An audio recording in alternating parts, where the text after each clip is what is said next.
So the new PlayStation Portal OLED launched, GTA 6, PlayStation 5 Pro 40 FPS, and God of War news. Those are the stories you're going to cover today, and if you could hit that like button on the video, thank you to those that do it, and as always, it's very much appreciated. First, yes or no, if GTA 6 ran at 30 FPS, would you be okay with that? We're going to be talking about the potential different modes that could come to GTA 6, but before then, I'm curious where you guys stand on this, since this generation, 60 FPS has really become the standard for every game to support. So comment below, yes or no, if you'd be okay with GTA 6 running at 30 FPS or not. Let me know down in the comments below. Now, diving into the first story of the video, the new PlayStation Portal OLED launch. So this is interesting. We heard a rumor from Detective Seeds last year about a new PlayStation Portal. Now, his rendition of the rumor didn't really make much sense to me when I first saw it, so I didn't take it as seriously, mainly because he mentioned that the PlayStation Portal would be able to play games on the go without internet, so offline, which is not really possible. The PlayStation Portal is a streaming only device, so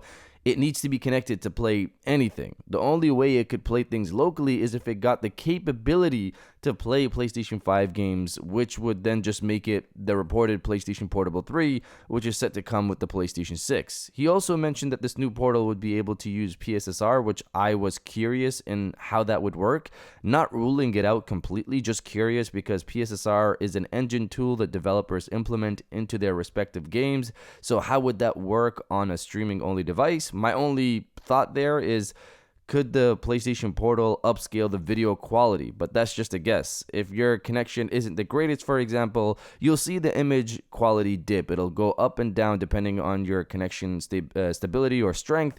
Anyone who's used Remote Play knows this and has experienced it to a certain degree. Now, could PSSR upscale that locally? That would be something impressive because you wouldn't need as strong of a connection to get reasonable visual quality. But then again, you also have to think about how much this would impact latency, because if it has to upscale the image quality locally, that's going to take a certain amount of time, however long it may be.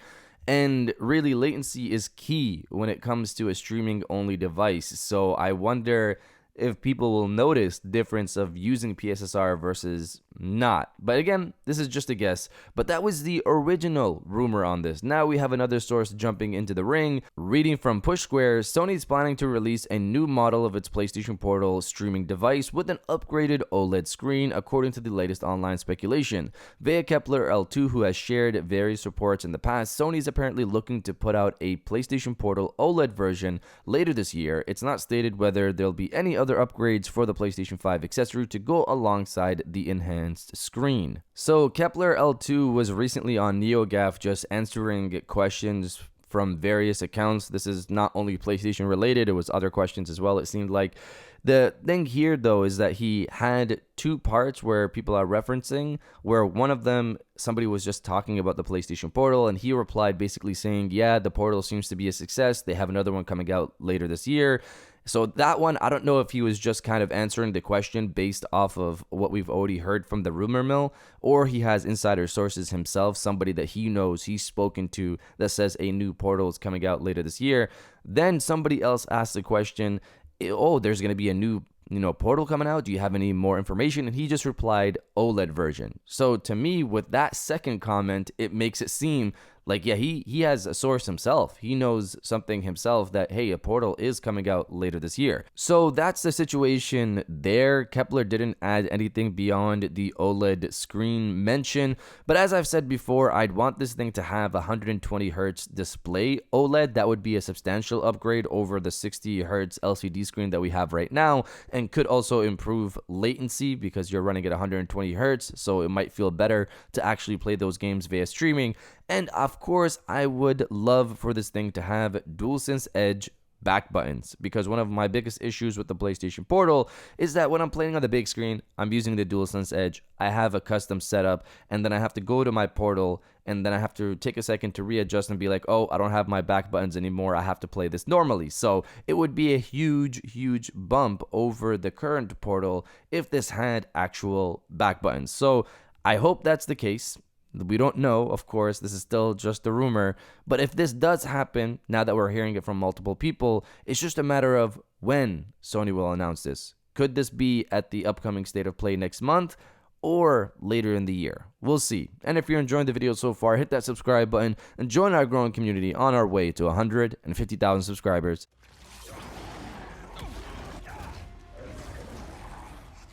Now diving into the second story of the video, new God of War news. Reading from Push Square, the cast for the upcoming God of War TV series is starting to properly take shape now, as Amazon has shared who will be playing another 2 roles, this time for Thor and Odin.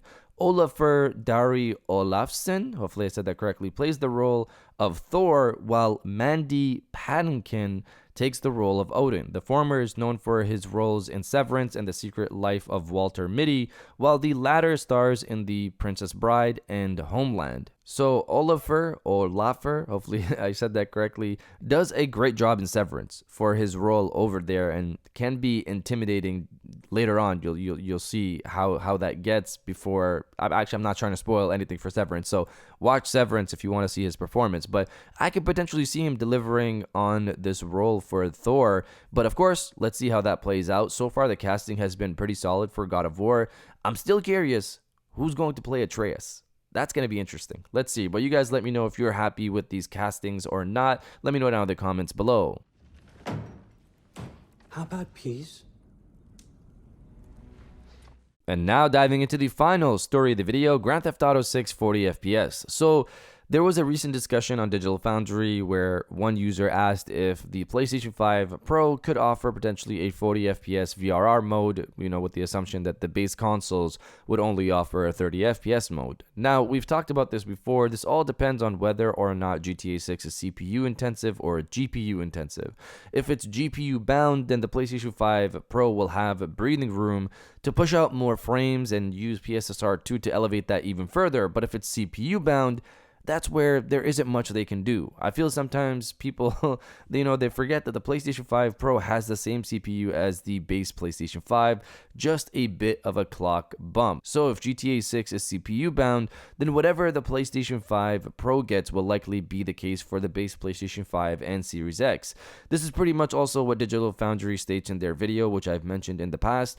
I personally still believe that GTA 6 will have a performance mode for the PlayStation 5, PlayStation 5 Pro, and Series X, a 60 FPS performance mode. I get that it's Grand Theft Auto and it's this big brand and people will just go along with it, but this generation, 60 FPS has become the standard that every game should be offering. Will people still buy Grand Theft Auto 6 at 30 FPS? Of course. I'll buy it as well, of course. It's Grand Theft Auto, but 60 FPS is where it should be. And if they offer a 60 FPS mode, then that's where there's room for the PlayStation 5 Pro to bring quality mode visuals into the performance mode, which of course we've seen them do with other games as well. No one will actually know the answer to this until Rockstar shares that information themselves in terms of performance levels, so hopefully we get that sometime soon. But you guys let me know if you're still hyped for Grand Theft Auto 6 or not. Let me know down in the comments below, and if you guys did enjoy this video, please hit that like button, as it always helps. To subscribe if you're new. I got new videos every Monday, Wednesday, and Friday, and now I'll check you guys out on the next one. And welcome back to the after show. This is the part of the video where we have a little fun down in the comments below. If you're old, welcome back. If you're new, welcome. For today's thing, what I want you guys to do is to body, obliterate, destroy, and overall harass the comment section with Bring On the Upgrades, whether that's for PSSR 2 or the new upgraded version of the Portal. If you're excited for any of that, destroy the comment section with Bring On the Upgrades, and I'll definitely heart those comments like I always do, because I appreciate everybody who stays to the end of my videos. And now I'll check you guys out on the next one.